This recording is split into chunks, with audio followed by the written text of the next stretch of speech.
Right, our next induction video is going to look at proof by induction using divisibility. So the questions in this one are going to be slightly different, but the steps remain the same. So what we're going to look at is a question like prove for all n is an element of the natural numbers that 3 is a factor of 4 to the power of n minus 1. So that is our proof that we want to prove. Again, our steps are going to be the same. Step 1 is prove true for the first natural number. In this case, again, there's no restriction, so our first natural number is 1. So prove true for n equals 1. So all we're going to do is substitute 1 in instead of n in our formula. So 4 to the power of 1 minus 1 is 3. 3 is divisible by 3.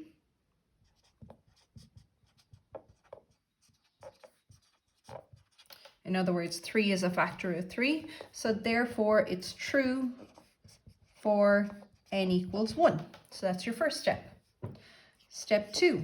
Again, we assume true for n equals k. So that means we can assume that 4 to the power of k minus 1 is divisible by 3. So here's where so step 3 is where the main work is going to come in. So it's always where your algebra comes into it. So in step 3, we want to prove that the formula is true for n equals k plus 1. So prove true for n equals k plus 1.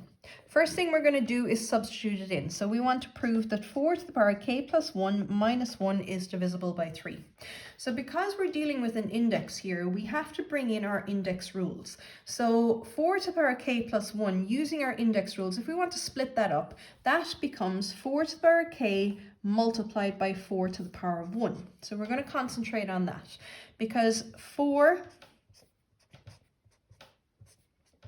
can be split down into a multiple of 3 and another number. So we're going to come up here to the top just to continue on with that.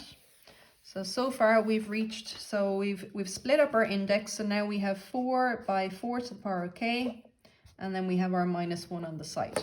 Okay.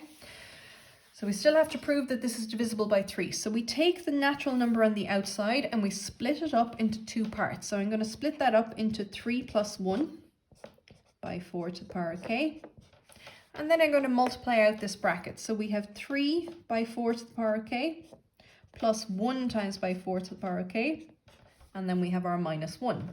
So you can see now that the second half of our statement here is what we have assumed to be true from step 2. So that is assumed true, that it is divisible by 3. This is multiplied by 3, so 3 by 4 to the power of k is also divisible by 3.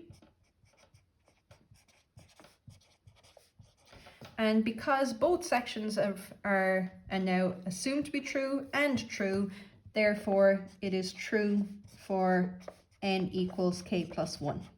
So that's the key in terms of solving the divisibility proofs. You need to make sure that you understand your index rules fully and that you're able to break them down, build them back up again, but you always must use step 2. So what you want to do is you want to create a situation where step 2 appears in your proof, and then whatever is left over should fall into place as it does here.